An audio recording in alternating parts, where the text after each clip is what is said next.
It's a pleasure to be here, an honor to be here. And thank you to the organizers for such an extraordinary, fun couple of days. So let's get started. If I can get the first slide up. Here we go. So abundance, the future is better than you think. And what leads me to that conclusion really is that we're living in a day and age where small teams of individuals can literally do what only governments and large corporations could do before. And I also believe we're living in a day and age where we have the ability to literally take on and solve the world's grand challenges. But when I say that, many people, sort of scoff at that idea. And they say, my God, huge challenges. How could we possibly take these on and solve them in our lifetime?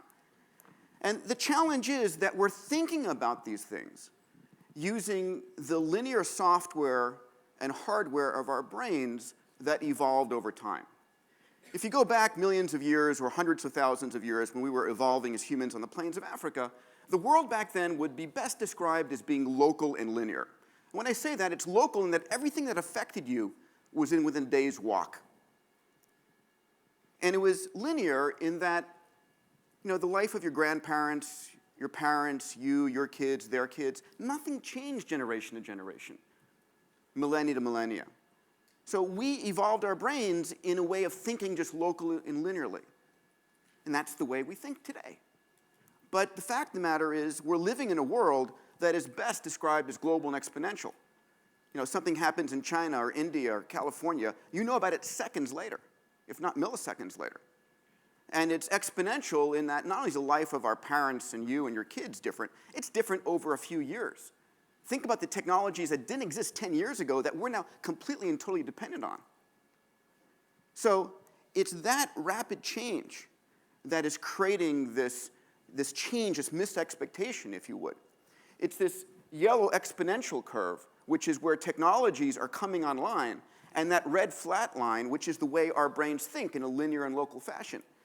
And the disconnect between that is really the transformative potential we as humans now have to take on and solve the world's grand challenges.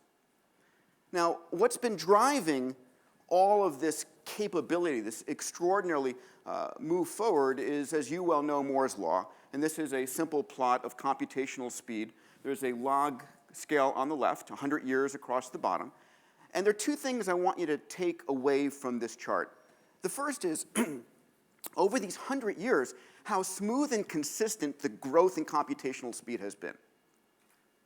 Literally, it's the result of faster computers being used to build faster computers. It doesn't go up and down with wartime and peacetime and boom time and depression. It's literally faster computers building faster computers. The second thing I want you to take away from this curve is that even though, taking you back to your high school math, on a log curve, an exponential should be a straight line, it's curving upwards, which is the fact that computers are in fact getting faster and faster at a faster rate. So that kind of capability is driving us across a whole slew of technologies. Infinite computing, cloud computing, if you would, sensors and networks. Robotics, we just saw some beautiful demonstrations of that. 3D printing, digital manufacturing, synthetic biology, digital medicine, nanomaterials, and artificial intelligence. And these are the tools that people have to literally take on and change the world. And those of you who, I'm curious, how many saw the winning of the game in the United States, Jeopardy, by IBM's Watson computer? So a small number, but it was an epic event. And AI is, if you would, the partner to robotics we just saw. And with that, I'd like to show you a short clip, because you really should get a sense of what this kind of capability can now bring us. Ken, you're in the first position. Please make a selection. I've never said this on TV. Chicks dig me for 200, please, Jimmy. Kathleen Kenyon's excavation of this city, mentioned in Joshua, showed the walls had been repaired 17 times. Watson. What is Jericho? Correct. 400, same category. This mystery author and her archaeologist hubby dug in hopes of finding the lost Syrian city of Urkesh. Watson? Who is Agatha Christie? Correct. Watson? Who is Mary Leakey? You're right. Watson? What is Crete? Yes. Let's finish Chicks Dig Me. At Mount So I swear they did that on purpose. You know, it's literally now the technologies that exist allow us to democratize the ability to change the world, to take on the grand challenges. And at Singularity University, what we do is we ask graduate students to start companies that can positively impact the lives of 1 billion people within a decade. We call that 10 to the 9th impact. So if you have the ability of small teams to change the world, the question is, how do you focus them? And we're living in a day and age where the world's biggest problems are also the world's biggest market opportunities. Solve hunger, energy, water, and you make billions in the process, and you get the benefit of the planet. So I also run an organization called the XPrize Foundation. I was inspired by Lindbergh's flight across the Atlantic to win a $25,000 prize and launch something called the Ansari XPrize for spaceflight. That was a huge success, opened up a private spaceflight industry. We now have Virgin Galactic using the winning technology from this vehicle. I then went on, we had the Progressive Insurance Automotive XPrize asking teams to build 100-mile-per-gallon equivalent cars. 130 teams entered this competition, 3 were won, now going into production. And then recently, on the heels of the BP oil spill, James Cameron had just joined our board and said, you got to do something about that. And we put out a challenge because what we found out was that the mechanism for cleaning up oil spills in the ocean surface had not changed between the Exxon Valdez and the spill in the Gulf, 21 years. So we launched the Wendy Schmidt Oil Cleanup X Challenge, $1.4 million of prize money, asking teams to please figure out how to at least double the rate at which oil was cleaned up on the ocean surface. 350 teams entered this competition. The top 10 teams went head-to-head in the world's largest oil spill cleanup facility. And 7 of the 10 teams, for a $1.4 million prize, doubled what had been the existing standards for 21 years. Extraordinary. One of the teams was a family out of Alaska who built the dad's design.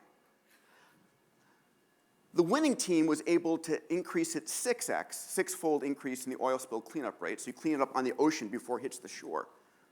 But what really impressed me, the concept of what's called cognitive surplus, Clay Shirky speaks about, was a team that met in a Las Vegas tattoo parlor. I kid you not, that doubled the existing standards for cleaning up oils, and I'll show you a short video. My full-time job back home is running a tattoo studio in Las Vegas. We get asked all the time, we go, how long have you been in the oil industry? And well, counting today? So the question is, when you're looking to solve the world's biggest problems, where do you find the solutions? Because sometimes the expert is the person who can tell you exactly how it can't be done, right? And it's really people coming at the problem with an orthogonal point of view. So for us, it's really the challenge to put out to the world and say, these are the biggest problems. Solve these problems. So where are we going next? Well, we have the $30 million Google Lunar X Prize. We have 26 teams around the world who are building private lunar lander vehicles to go back to the moon, bring down the cost of opening the space frontier by orders of magnitude, but most importantly, to inspire scientists and engineers, young kids, to go and literally create the Apollo of today's generation. We just launched at CES something called the $10 million Qualcomm Tricorder X Prize. We're asking teams around the world to build literally a handheld mobile device that any consumer can use, that you can cough on, talk to, do a finger blood prick, and can diagnose you better than a team of board-certified doctors. We expect this to be won in the next 4 years. But what gets really, really excited is that 3 months after we launched this in January, we have almost 200 teams from 25 countries competing for this competition, who I would have never found if I was looking for them. So where are we going? We just raised $19 million from the Robin Hood Foundation in New York, a group of hedge fund managers and bankers, to look at X Prizes to attack poverty. And then one of my commitments this year is to launch a series of X Prizes in education, to reinvent how we educate our kids, finally, after a couple hundred years. So I say with all of what I've learned from SU and XPrize that we're really heading into a world of abundance. a transformative world. And people say, really? Can we really be doing that? Haven't you heard all the negative news out there?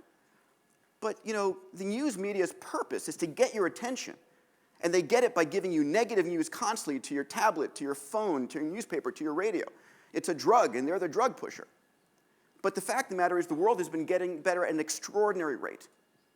And that literally technology has been the mechanism for turning scarcity into abundance. And I'll give this one example, which for me was very poignant. The guy on the left here is Napoleon III. It's about 1840, and the guy on the right is the King of Siam. And Napoleon invites the King of Siam over for dinner. And Napoleon feeds his troops with silver utensils. Napoleon himself is fed with gold utensils. But to impress the King of Siam, he's fed with aluminum utensils. You see, aluminum back then was the most precious metal on the planet. Even though it's 8.3% of the Earth by weight, all of the aluminum is bound with oxygen and silicates, and it's so difficult to extract from bauxite because you don't find it pure in the ground that it was worth more than gold and platinum. And that's why in DC, the tip of the Washington Monument is made of aluminum because it was built in that same decade. And then the technology of electrolysis came along and made literally the ability to remove aluminum so cheap that we use it with a throwaway mentality. So if you think about that, where technology is a liberating force, the same thing holds in a lot of other areas. Energy. We talk about energy scarcity. But ladies and gentlemen, we're living on a planet 5,000 times more energy hits the surface than we consume as a species in a year. It's there, just not yet accessible. But technology is changing that. Last year, the cost of solar dropped nearly 50%. And technologies are coming online where solar is growing at 30% penetration a year. If you have abundant energy, you have abundant water. You know, we talk about water wars and water scarcity. But we live on a water planet. 70% of our planet is covered with water. Yes, 97.5% is salt water, 2% is ice, and we fight over 0.5%. But in the same way that technology brought aluminum out of bauxite, so too technologies are coming online right now to make water available and available for all. Think about this Maasai warrior in the middle of Kenya. This gentleman on a cell phone today has better mobile comm than President Reagan did 25 years ago, right? And if he's on Google, on a smartphone, he's got more access to knowledge and information than President Clinton did 15 years ago. He's living in a world of information communications abundance. We talked about the Qualcomm Tricorder XPrize. Imagine Watson, if you would, on your cell phone, giving every kid a personalized education. And perhaps, for me, this is one of the most impactful parts of the forces driving us towards a world of abundance. So look at this chart. This is population, the white lines. We've just crossed the 7 billion mark. And those of you who are concerned about population explosion on this planet, do you know the one way to bring down the population growth rate of a country? Educate them and give them great health. Well, this green line over here is internet penetration. In 2010, we were just short of 2 billion people connected to the internet on this planet. By 2020, we're going from 2 billion to 5 billion people. 3 billion new minds are plugging into the global conversation. What do these people want? What are they going to invent? What are they going to create? What do they desire?